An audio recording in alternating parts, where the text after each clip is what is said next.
Hi hello எல்லோருக்கும் வணக்கம். இன்னைக்கு நாம திருமலா திருப்பதி இன்ஃபோ பை கேஹெச்எம் சேனல்ல திருமலை ரதசப்தமி பற்றி டிடிடி கொடுத்திருக்கக்கூடிய சில முக்கியமான தகவல்களோடு திருமலை திருப்பதி இன்றைய தரிசன தகவல்களும் பார்க்கலாம். திருமலை வைகுண்ட ஏகாதசி துவார தரிசனமானது நேற்று ஜனவரி 8ஆம் தேதி இரவோடு முடிவடைந்த நிலையில வைகுண்ட துவார தரிசனத்தை முன்னிட்டு கேன்சல் பண்ணியிருந்த சில தரிசனங்கள் எல்லாமே இன்னைக்கு ரெசியூம் பண்ண ஆரம்பிச்சிருக்காங்க. துவார தரிசன நாட்களுக்காக கேன்சல் செய்யப்பட்டிருந்த பிரிவிலேஜ் தரிசனங்களான 1 வயதிற்கு குறைவான குழந்தைகளுக்கு கொடுக்கப்படக்கூடிய இன்ஃபேன்ட் தரிசனம், என்ஆர்ஐ, டிஃபென்ஸ் பர்சனல் மற்றும் ஃபாரினர்ஸ்க்கான தரிசனம், சீனியர் சிட்டிசன் தரிசனம் எல்லாமே இன்று ஜனவரி 9ஆம் தேதி தொடங்கி திருமலையில மறுபடியும் ரெசியூம் பண்ணியிருக்காங்க. அதே சமயம் இந்த துவார தரிசனத்திற்காக கேன்சல் செய்யப்பட்டிருந்த எஸ்எஸ்டி டோக்கன் மற்றும் திவ்ய தரிசன டோக்கன் தரிசனம் மூலமாகவும் இன்று ஜனவரி 9ஆம் தேதி தொடங்கி பக்தர்களை தரிசனத்திற்காக டிடிடி அலோ பண்ண ஆரம்பிச்சிருக்காங்க.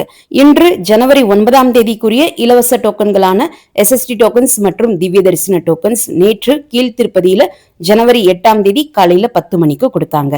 வரக்கூடிய ஜனவரி 25ஆம் தேதி திருமலையில நடக்க இருக்கக்கூடிய சூரிய ஜெயந்தி என்று சொல்லப்படக்கூடிய ரதசப்தமி விழாவிற்கான முன்னேற்பாடுகளை பற்றி டிஸ்கஸ் பண்ணுவதற்காக நேற்று ஜனவரி 8ஆம் தேதி திருமலையில இருக்கக்கூடிய பத்மாவதி ரெஸ்ட் ஹவுஸ்ல டிடிடி மீட்டிங் ஒன்னு கண்டக்ட் பண்ணியிருந்தாங்க.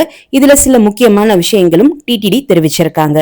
சின்ன பிரம்மோற்சவம் என்று சொல்லப்படக்கூடிய ரதசப்தமி அன்று உற்சவமூர்த்தியான மலையப்ப சுவாமி ஒரே நாள்ல தொடர்ந்து 7 வாகன சேவைகள்ல பக்தர்களுக்கு தரிசனம் கொடுப்பார். இதுல காலை 5:30 மணி தொடங்கி 8 மணி சமயத்துல சூரிய பிரபை வாகன சேவையில பக்தர்களுக்கு தரிசனம் கொடுப்பார். அன்றைய நாள் ஜனவரி 25ஆம் தேதி சூரிய உதயமானது 6:45 மணிக்கு இருக்கும் என்பதை இப்போ டிடிடி தெரிவிச்சிருக்காங்க. அடுத்து காலை 9 மணி தொடங்கி 10 மணி சமயத்துல சின்ன சேஷ வாகன சேவையும், 11 மணி தொடங்கி மதியம் 12 மணி சமயத்துல கருட வாகன சேவையிலும், மதியம் 1 மணி தொடங்கி 2 மணி சமயத்துல ஹனுமந்த வாகன சேவையிலும் மலையப்ப சுவாமி பக்தர்களுக்கு தரிசனம் கொடுப்பார். மதியம் 2 மணி தொடங்கி 3 மணி சமயத்துல புஷ்கரணி தெப்பத்துல சக்கர ஸ்நானம் நடைபெறும். அதற்கடுத்து மாலை 4 மணி தொடங்கி 5 மணி சமயத்துல கல்ப விருட்ச வாகன சேவையும், 6 மணி தொடங்கி 7 மணி சமயத்துல சர்வபூபால வாகன சேவையும், இரவு 8 மணி தொடங்கி 9 மணி சமயத்துல சந்திரபிரபை வாகன சேவையோடு திருமலையில ரதசப்தமி விழா நிறைவடையும். ரதசப்தமி அன்று இந்த வாகன சேவைகளை பார்ப்பதற்கு எந்தவித தரிசன டிக்கெட்டும் இருக்கணும் என்பது அவசியம் கிடையாது. உங்ககிட்ட எந்தவித தரிசன டிக்கெட், இலவச தரிசன டோக்கன்கள் எதுவும் இல்லைனாலுமே திருமலையில இருக்கக்கூடிய மாட வீதிகள்ல இருக்கக்கூடிய கேலரிஸ்ல உட்கார்ந்து இந்த வாகன சேவைகளை நாம தரிசனம் செய்யலாம்.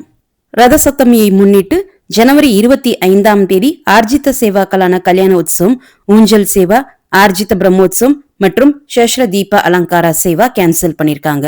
கூடவே பிரிவிலேஜ்டு தரிசனங்களான என்ஆர்ஐ தரிசனம், இன்ஃபேன்ட் தரிசனம் மற்றும் சீனியர் சிட்டிசனுக்கான தரிசனமும் ஜனவரி 25ஆம் தேதி டிடிடி கேன்சல் பண்ணிருக்காங்க. இலவச தரிசன டோக்கன்களான எஸ்எஸ்டி டோக்கன்ஸ் மற்றும் திவ்ய தரிசன டோக்கன்களும் ஜனவரி 24ஆம் தேதி தொடங்கி ஜனவரி 26ஆம் தேதி வரைக்கும் கேன்சல் பண்ணிருக்காங்க. ஜனவரி 25ஆம் தேதி ரதசப்தமி அன்று விஐபி பிரேக் தரிசனத்திற்காக கொண்டு வரப்படக்கூடிய எந்தவித ரெக்கமெண்டேஷன் லெட்டர்ஸும் ஜனவரி 24ஆம் தேதி அக்செப்ட் பண்ண மாட்டோம் என்பதையுமே டிடிடி குறிப்பிட்டிருக்காங்க. ஜனவரி 25ஆம் தேதி அன்று புரோட்டோகால் விஐபிஸ் என்று சொல்லப்படக்கூடிய விஐபிஸே நேரடியாக வந்தால் மட்டுமே பிரேக் தரிசனத்திற்காக அலோ பண்ணுவோம் என்பதை டிடிடி குறிப்பிட்டிருக்காங்க. மற்றபடி ஜனவரி 25ஆம் தேதிக்கு நீங்க ஆன்லைன்ல எந்தவித தரிசன டிக்கெட் புக் பண்ணியிருந்தாலும் அந்த தரிசன டிக்கெட்டுகள் எதுவுமே கேன்சல் பண்ணல. எப்போதும் போல நீங்க டிக்கெட் புக் பண்ணிருக்கக்கூடிய தரிசன நேரத்திற்கு நீங்க தரிசனத்திற்காக வரலாம். இன்று ஜனவரி 9ஆம் தேதி தொடங்கி திருமலையில தினமுமே கொடுத்துட்டு இருந்த 800 ஸ்ரீவாணி ட்ரஸ்ட் விஐபி பிரேக் தரிசன டிக்கெட்டுகள் ஆஃப்லைன்ல கொடுக்க மாட்டோம். அதற்கு பதிலாக அந்த 800 தரிசன டிக்கெட்டுகளை தினமுமே ஆன்லைன் கரண்ட் புக்கிங் சிஸ்டம் முறையில ஆன்லைன்ல பக்தர்களுக்காக கொடுக்க போறோம். இந்த ஆன்லைன் புக்கிங் முறையில ஒரு மொபைல் நம்பர் லாகின்ல இருந்து மினிமம் 1 தரிசன டிக்கெட்டும் மேக்சிமம் 4 தரிசன டிக்கெட்டுகளும் புக் பண்ணலாம் என்று டிடிடி ஏற்கனவே தெரிவிச்சிருந்தாங்க.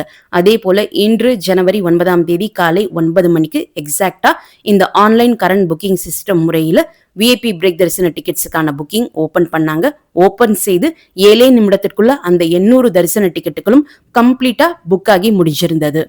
திருமலை மற்றும் திருப்பதி செய்திகள் உடனுக்குடன் உங்களுடைய மொபைல்ல கிடைப்பதற்கு எங்களுடைய வாட்ஸ்அப் மற்றும் டெலிகிராம் சேனல்ல ஜாயின் பண்ணிக்கோங்க. வாட்ஸ்அப் மற்றும் டெலிகிராம் சேனல்ஸினுடைய லிங்க் இந்த வீடியோனுடைய ஃபர்ஸ்ட் கமெண்ட்ல நான் கொடுக்கிறேன்.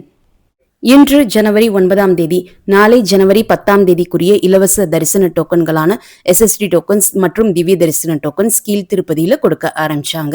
கீழ்த்திருப்பதியில இருக்கக்கூடிய ஸ்ரீனிவாசம், விஷ்ணு நிவாசம் மற்றும் பூதேவி காம்ப்ளெக்ஸ்ல இன்று ஜனவரி 9ஆம் தேதி மதியம் 1 மணி தொடங்கி நாளை ஜனவரி 10ஆம் தேதிக்குரிய இலவச SSD டோக்கன்ஸ் 16,000 டோக்கன்ஸும் திவ்ய தரிசன டோக்கன்ஸ் 2,000 டோக்கன்ஸும் கொடுக்க ஆரம்பிச்சாங்க. இனி எப்போதும் போல இந்த இலவச தரிசன டோக்கன்களான SSD டோக்கன்ஸ் மற்றும் திவ்ய தரிசன டோக்கன்கள் கீழ்த்திருப்பதியில கொடுப்பாங்க. இந்த இலவச தரிசன டோக்கன்கள் கீழ்த்திருப்பதியில மட்டும்தான் கிடைக்கும். திருமலையில எங்கேயுமே கிடைக்காது. அதே போல அலிப்பிரி நடைபாதையிலேயோ ஸ்ரீவாரிமெட்டு நடைபாதை ஆரம்பமாகக்கூடிய இடத்திலேயோ நமக்கு கிடைக்காது. நேற்று ஜனவரி 8ஆம் தேதி திருமலைக்கு தரிசனத்திற்கு வந்த மொத்த பக்தர்களினுடைய எண்ணிக்கை 73,580. முடிக்காணிக்கை கொடுத்த பக்தர்கள் 18,465. உண்டியல் காணிக்கை 3.57 கோடி. நேற்று டோக்கன் இல்லா நேரடி சர்வ தரிசன கியூ நாராயணகிரி ஷெட்ஸ் வரைக்கும் இருந்ததாகவும் அவர்களுக்கு தரிசனத்திற்கு 16 மணி நேரம் ஆனதாகவும் டிடிடி குறிப்பிட்டிருக்காங்க. இந்த வீடியோவை மறக்காம உடனடியாக உங்களுடைய ஃப்ரெண்ட்ஸ், ஃபேமிலி மெம்பர்ஸ், நெய்பர்ஸ் மற்றும் கொலீக்ஸ் கூடயும் ஷேர் பண்ணுங்க. நிறைய நண்பர்களோடு இந்த வீடியோவை ஷேர் பண்ணும்போது அவங்களுக்குமே இந்த தகவல்கள் பயனுள்ளதாக இருக்கும். திருமலை மற்றும் திருப்பதி பற்றிய மேலும் பல தகவல்களுக்கு எங்களுடைய சேனலை இப்பவே சப்ஸ்கிரைப் பண்ணிக்கோங்க. மீண்டும் ஒரு நல்ல தகவலுடன் உங்களை சந்திக்கும் வரை நன்றி, வணக்கம்.